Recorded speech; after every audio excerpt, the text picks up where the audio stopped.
అలాగని మూడవ ఒక్క నేత్రము దాల్చి మహావిష్ణు రథమా చేసింది గోవింద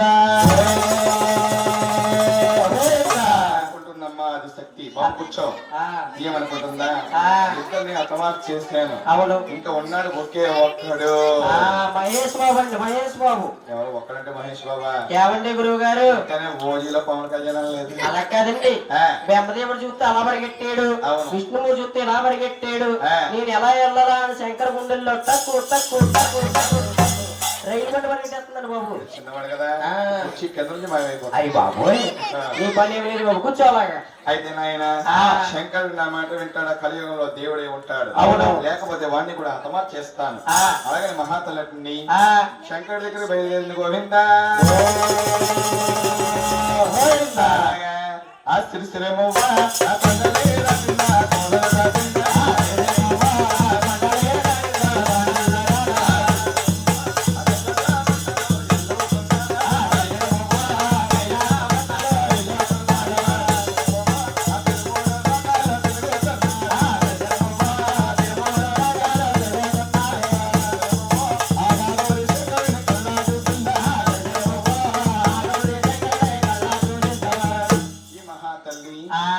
శంకర్ని కళ్ళ చూసి అంటుందట, ఏమని? ఒరే బాబు ఎవరు బాబు గౌరీ శంకర కమాలు శంకర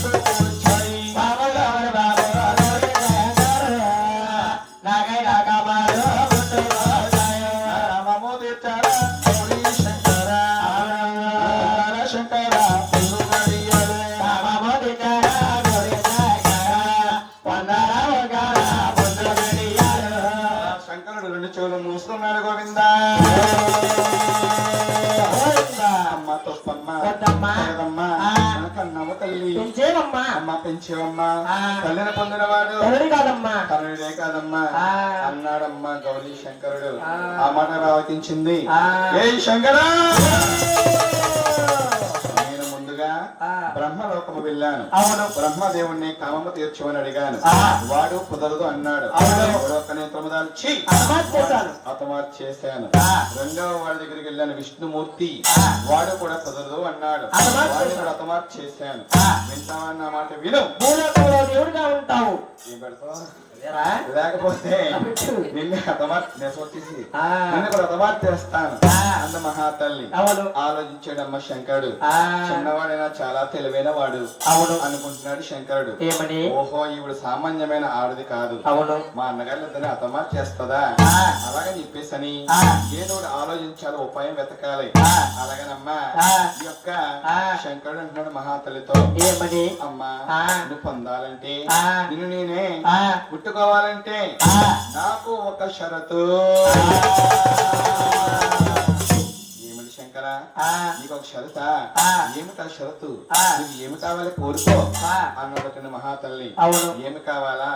నీ దగ్గర ఉన్నటువంటి ఆయుధాలు అనగా కత్తి, కమండలం, విభూది, త్రిశూలం, మరొక నేత్రం నాకిస్తే నిన్ను పొందుతాను అన్నాడు శంకరుడు. అవును అంతే కదా, ఇదిగో తీసుకొని ఆయన. అలాగని ఒంటున్న వస్తువులన్నీ ఆ శంకరుడికి అలా ఎందుకు చేస్తుంది గోవిందా. శంకరుడు అద్దుకున్నాడు. అవును అయితే మహాతల్లి అంటుంది, ఏమని? ఓయి శంకర నీ కోరిక నేను తీర్చాను, నా కోరిక నువ్వు తీర్చవయ్యా అలాగనంటే శంకరుడు అంటున్నాడు, ఏమని? నీ కోరిక నేను తీర్చాలా? తీరుస్తాను, అయితేనే నిన్ను చూస్తే నాకు భయం పుడుతుంది. శంకర నిన్ను చూస్తే నీకు భయం పుడుతుందా? ముందు చేత ఏమిటి కారణము అని అడిగిందండి. ఏమిటా కారణమా? నీ తలకొర్లు చూస్తే శీల మండలి దాకా దిగిపోయి ఉన్నాయి, ఆ తలకూర్లు నాకు దారబోస్తే నిన్ను పొందుతాను అన్నాడు. అవును మహాతల్లి కామంలో ఉండిపోయిందేమో. అవును శంకరుడు ఏమడుగుతున్నాడు, తను ఏమి ఇస్తుంది అనుకోకుండా అలాగే తల వెంట్రుకలు శంకరుడికి దారబోస్తుంది గోవిందా. అద్దుకున్నాడు శంకరుడు. అవును. ఆదిశక్తి తలటండి శంకరుడికి సెగ అయిందమ్మా. అవును. అప్పుడు మహాతల్లి అంటుంది, ఏమని? ఓయ్ శంకర, నువ్వు పొందవయ్యా, నీ కోరిక నేను తీర్చాను, నా కోరిక నువ్వు తీర్చు అంటుంది మహాతల్లి. అవును. ఆలకించాడు శంకరుడు. అయ్యో, ఈవిడ చూస్తే కామమ్మ తీర్చమంటుంది, అవును. ఆవిడ చూస్తే మహాతల్ల, వీడు చూస్తే చిన్నవాడిన కుమారున్నా, నా వల్ల కాదు, ఈవిడికి ఏదో ఒకటి చెయ్యాలి. అవును. అలాగని శంకరుడు నుండి కలియుగాన్ని జ్ఞాపకం తీసుకొని ఈ మహాతల్లికి అలాగా ఏం చేశాడు? రక్త బాంధవాలు గాయించాడు గోవింద. రక్త బాండవాలంటే పెద్ద పెద్దకి గంధం అన్నాడు, అవును. నెల నెలకి స్నానం అన్నాడు. ప్రతి కొన్న స్త్రీకి కూడా రక్త బాండవాలు గాయించిన శంకరుడు అంటున్నాడమ్మ మహాతల్లితో, ఏమని? అమ్మా నేను అంటారు అమ్మా శుద్ధుల్లోని మునిగిపోయేవు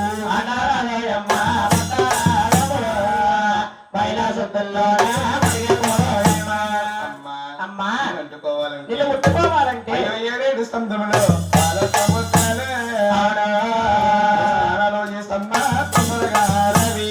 ఏడేడు సంఘాలు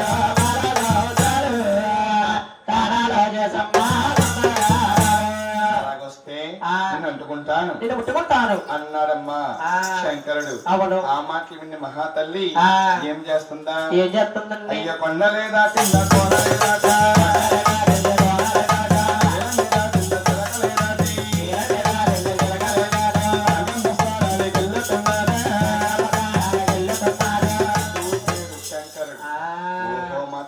చూస్తే గంగా స్నానం చేసి వచ్చేసేలాగా ఉంది. అవును. అలాగని గంగమ్మతో అంటున్నాడమ్మ శంకరుడు, ఏమని? ఓ గంగా, మా తల్లిగారు నీ దగ్గర స్నానానికి వస్తున్నారు, దూరంగా పారిపో. నువ్వు పారిపోతున్నారా? నిన్ను కాదురా, గంగాధర్ని దూరంగా పారిపో గంగమ్మ అన్నాడు శంకరుడు. ఆ మాట్లాడించింది గంగమ్మ తల్లి, అయ్యో మహేశ్వర ఈశ్వర, మీ తల్లి గారు చూస్తే ఆకాశానికి భూదేవికి ఎగ పెరిగిపోయి వచ్చేస్తున్నారు, మీ తల్లి గారిని కాదని నేను ఎక్కడికి పోను అలాగని చెప్పేసి అంటే ఈ శంకరుడు ఆలోచించాడమ్మా. ఆలోచించి అయ్యా శివుడు నిలిచేడమ్మా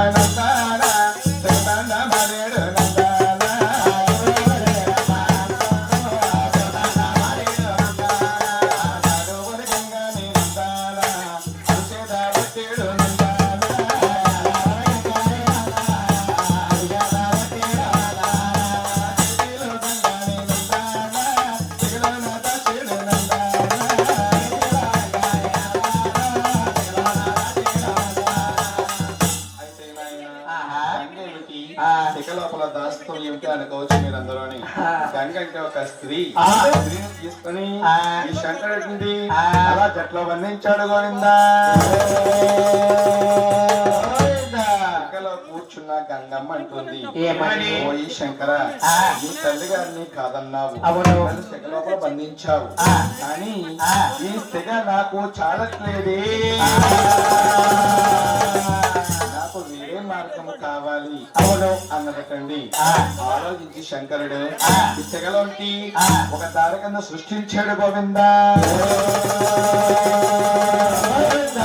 శంకరుడు ఒరిజినల్ విగ్రహం దారి కింద పడుతూ ఉంటుందండి.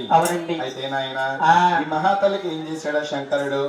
అడవిలో ఒక కోనేరు సృష్టించాడు. కోనేట్లో నీరు మురికి నీళ్లు సృష్టించాడు. మురికి నీటిలో తల్లి స్నానం చేస్తుందా ఏమిటి అనుకున్నాడు. కానీ చూసింది మహాతల్లి నీళ్ళంటే ఏదైనా శుద్ధి కోసమే. అలాగని మహాతల్లి ఆ మురికి నీటిలో స్నానం చేసి వస్తా ఉంది శంకరుడి దగ్గరికి. కొండ లేదా కింద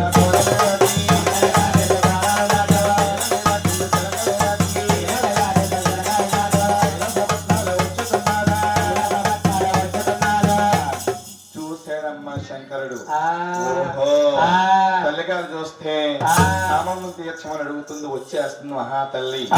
నేను కామము తీర్చలేదనుకో ఆటిచ్చి ఓడిపోయిన వాడిని అవుతాను. ఒకవేళ కామము తీర్చాననుకో ఈ కలియుగములో ప్రతి ఒక్కరు కూడా తల్లిని కామము తీర్చమంటారు. అయ్యయ్యో, నోరు లేని పక్షికి సాటి, నోరు ఉన్న మనిషికి సాటి కాదే ఈ మహాతల్లిని ఏదో రకంగా హతమా చెయ్యాలి. అలాగని శంకరుడమ్మ పుటికల్లి బోధ కోమంతరించా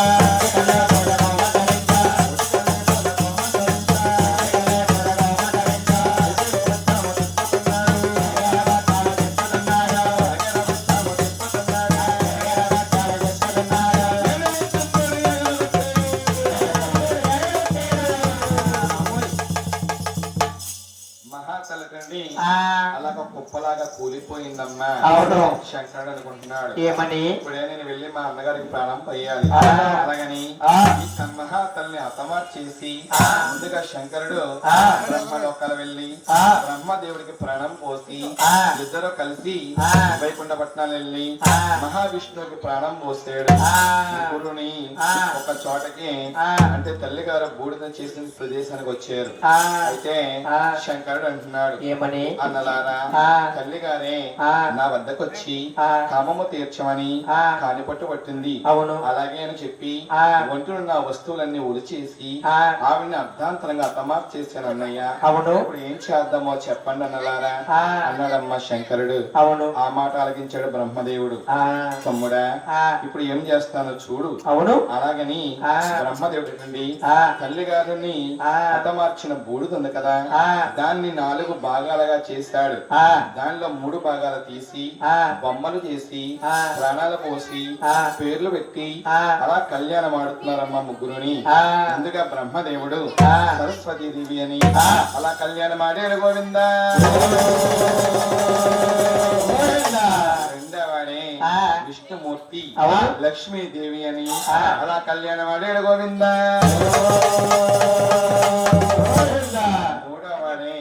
శంకరుడు అలా పార్వతీదేవి అని కళ్యాణం ఆడుతున్నాడు గోవిందా. మాయపోయింది కోళ్ళ మీద. అయితే నాయన వీళ్ళ ముగ్గురు ఏమిటి, తల్లి గారు బూడిద ఏమిటి, భార్యల కింద స్వీకరించడం ఏమిటి అనుకోవచ్చు. అవును ఎందుకంటే తల్లి గారు శాపనాగారం పెట్టింది. అవును మీరు నన్ను పొందకపోతే ఈ పూర్వకోణంలో ఎవరో కూడా మీరు దేవుళ్ళుగా ఉండరు అని మహాతల్లి శాపనాగారం పెట్టిందేమో. తల్లి శాపనాగారం తగలకుండా బ్రహ్మదేవుడు ఆలోచించి తల్లి యొక్క కామాన్ని ముగ్గురు కూడా భార్యల కింద స్వీకరించారు. అవును అయితే ఇది ఎలా ఉండగా ఈ విష్ణుమూర్తి అంటున్నాడు ఏమని, అయ్యో అన్న తల్లి గారి కామాన్ని మనం భార్య కింద స్వీకరించాం. అవును బాగానే ఉంది. మనకి అమ్మ అంటే ఎవరు,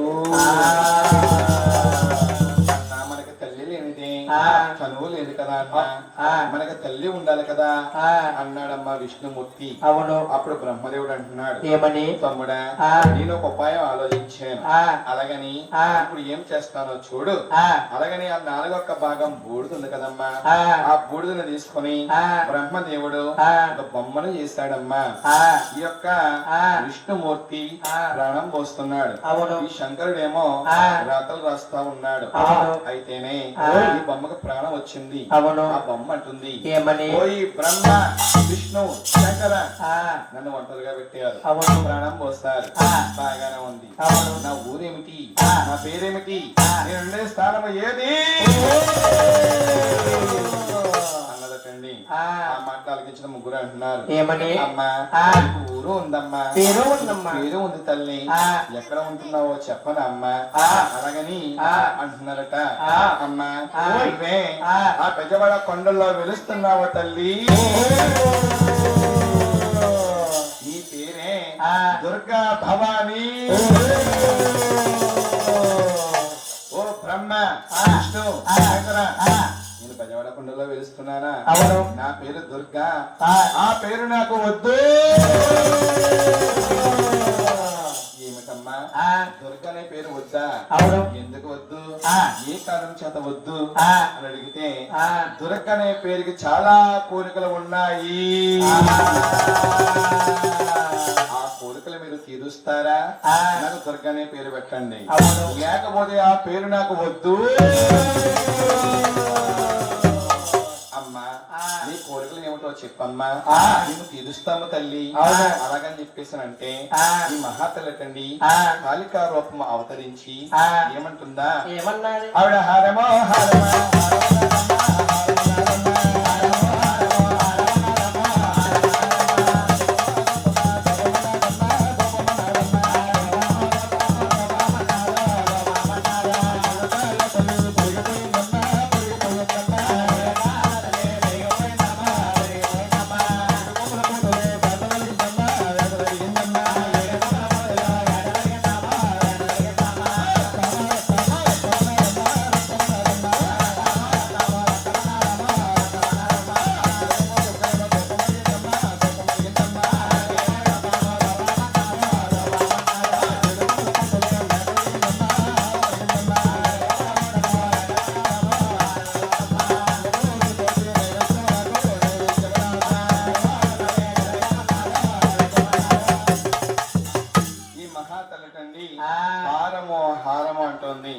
అమ్మ నీకు కావాల్సిన హారమే కదా తల్లి.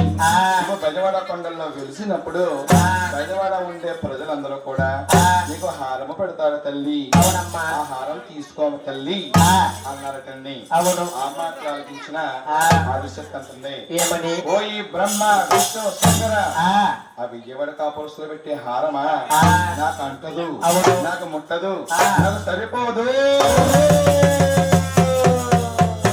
ఏమిటమ్మా విజయవాడ ప్రజలు పెట్టే హారం నీకు అంటదా, ముట్టదా, సరిపోదా, మనకి ఏ విధంగా కావాలి అన్నదటండి. అంటే మహాతల్లి అంటుంది ఏ విధముగా కావాలా. నేను బెజవాడ కొండల్లో కనక దుర్గయ్య వెలిసినప్పుడు నా యొక్క రూపం అక్కడ ఉంటుంది. ఆ రూపానికి 100 లీలలు కావాలి. ఏమిటమ్మా రూపం అక్కడ ఉంటుందా, దానికి 100 లీల కావాలా, ఏ విధంగా కావాలి, ఎలా కావాలి అడిగితే ఏ విధంగా కావాలా. నేనే ఊరికి దేవతనై, గ్రామ గ్రామానికి గ్రామ దేవతనై, ఇంటికి ఇలవేలుకునై కలియుగంలో వెలుస్తున్నాను. అప్పుడే నాకు ప్రతి ఇంటి వారు, ప్రతి గ్రామం వారు, ప్రతి ఊరు వారు నాకు హారము పెడతారు నాయన అందుకని మహాతల్లి. ఆ మాట ఆలోచించిన ముగ్గురు అంటున్నారు అమ్మా ఒకవేళ అలా జరగకపోతే, నీకు హారము పెట్టకపోతే ఏం చేస్తావో తల్లి అని అడిగారటండి. ఏం చేస్తానా, ఏమి చేయను. నాలో ఉన్న ఒక్క లీలలు ఈ భూమండలాన్ని పట్టి పీడిస్తాయి.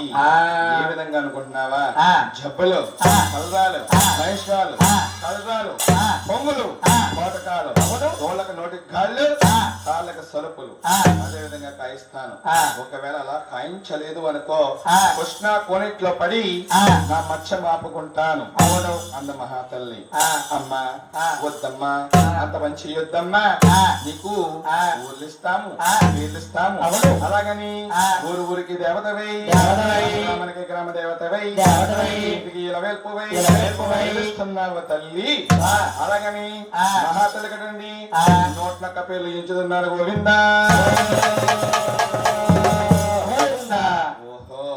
నాకు ఊర్లు ఇచ్చారు, పేర్లు ఇచ్చారు, హారం పెట్టారు, బాగానే ఉంది. అయితే ఒక్క కోరిక ఉంది, తీరుస్తారా బాబు అంటే, అమ్మా నీకు ఏమి కోరికమ్మా చెప్పమ్మా అంటే, ఏమి కోరిక, వారానికి ఒక్క రోజు నాకు కావాలి, ఇవ్వగలరా ఏమిటి, ఇస్తానమ్మా తీసుకో అన్నారు. ఆ శుక్రవారం నాకు ఇవ్వగలరా నాయన అంటే, వారానికి ఒక రోజు శుక్రవారం అడిగింది మహాతల్లి. ఇస్తాం తీసుకో అన్నారు. ఇంకొక పూజ కావాలి నాయన అంది. చెప్పండి అమ్మ అంటే, కుంకుమ పూజ అంటే నాకు చాలా ఇష్టం, నాకు పూజ ఇవ్వగలరా ఏమిటి నాయన అంటే, అమ్మ కుంకుమ పూజే కదా తల్లి, ఇస్తాం తీసుకో అమ్మ అన్నారు. ఓహో బాగానే ఉంది. నాకు పూజలు ఇచ్చారు, వారానికి ఒక్కరోజు శుక్రవారం నాకు ఇచ్చారు, బాగానే ఉంది. మరి నాకు భర్త అంటే ఎవరు, భర్తలండి నన్ను ఎవరో పూజించారు కదా, నాకు భర్త అంటే ఎవరు అందమ్మ దుర్గామాత. ఆ మాట్లాడించిన ఒక బ్రహ్మ విష్ణు అలా నిర్గాంతపోయారటండి. అప్పుడే మహాతలు అడుగుతోంది, ఓయి బ్రహ్మ నువ్వే నాకు ఏమవుతావయ్యా. నేనా నిన్ను బొమ్మను చేస్తాను కాబట్టి నేను నీకు తండ్రిని అవుతున్నాను. అలాగా నువ్వు నాకు తండ్రి అవుతున్నావా, బాగానే ఉంది. ఓయి విష్ణు నువ్వు నాకు ఏమవుతావయ్యా అంటే, నేనమ్మా నీకు నేను నా ప్రాణంలో ప్రాణం తీసి నీకు ఆయుష్ పోసాను కాబట్టి, మన ఇద్దరికి రక్త బంధాలు ఏర్పడినాయి కాబట్టి నువ్వు నాకు అక్కవవుతున్నావు. ఏమిటి నేను నీకు అక్క అవుతున్నానా విష్ణు, ఎలాగవుతున్నాను, ఎప్పుడు అవుతున్నాను అడిగిందటండి.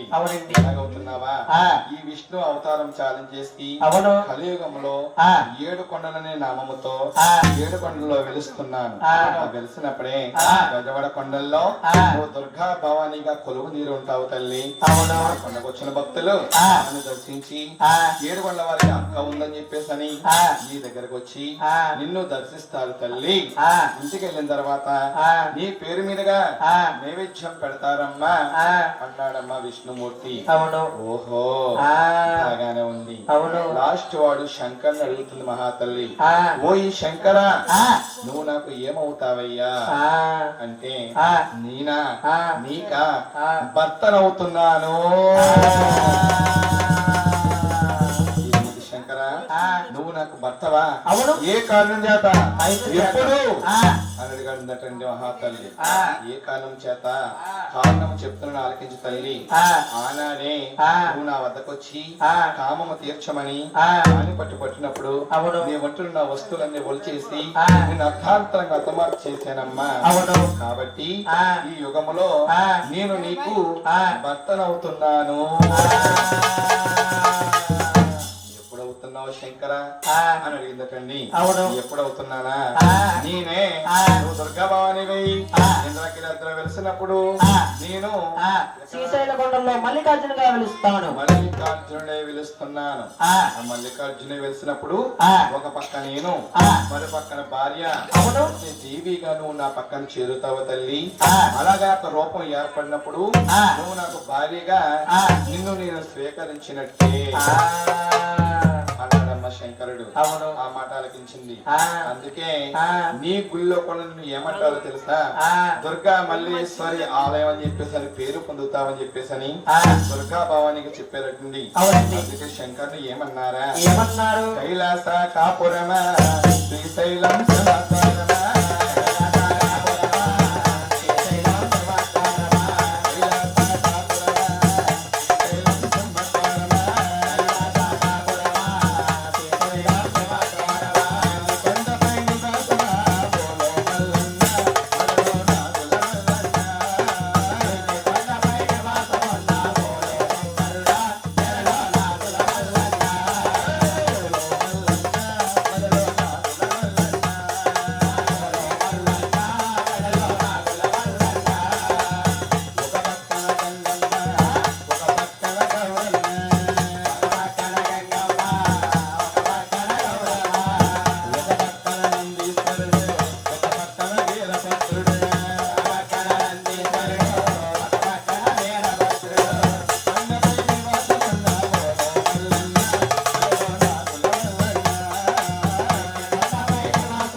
అడిగిన కోరికలన్నీ కూడా ముగ్గురు తీర్చారేమో. దుర్గా భవాని కొండల్లోకి సాగనవుతున్నారు గోవింద. ఎలాగా? అమ్మా బయలునాదు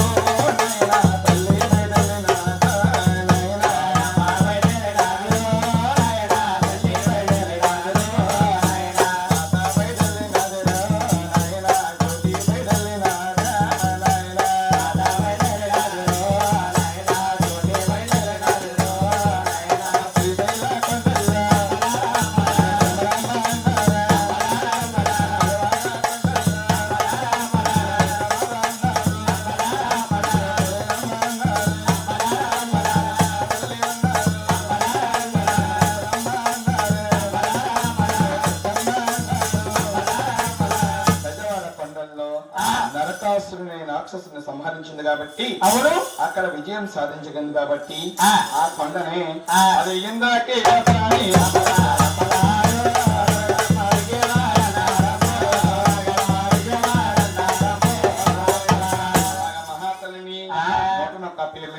గజవాడ కొండల్లోకి సాగనంపారు గోవింద. అయితే నాయన దుర్గాదేవి జీవిత చరిత్ర అంటే ఇట్లా ఉంటుంది. ఇప్పటి నుంచి జరగబోయే కథ మీ అందరూ చూస్తే ఉంటారు. గ్రంథాల్లో ఉంది, రచనల్లో ఉంది, ఒక నాటికలు కూడా తీశారు ఈ కథని. అయితే నాయన ముక్కోటి మునీంద్రులు నీలముని, కాలముని, రత్నముని, జనకముని అదా సారదా ఒడ్డు కట్టండి తపస్సులు పడుతున్నారట. కావాలంటే వాటర్ కదా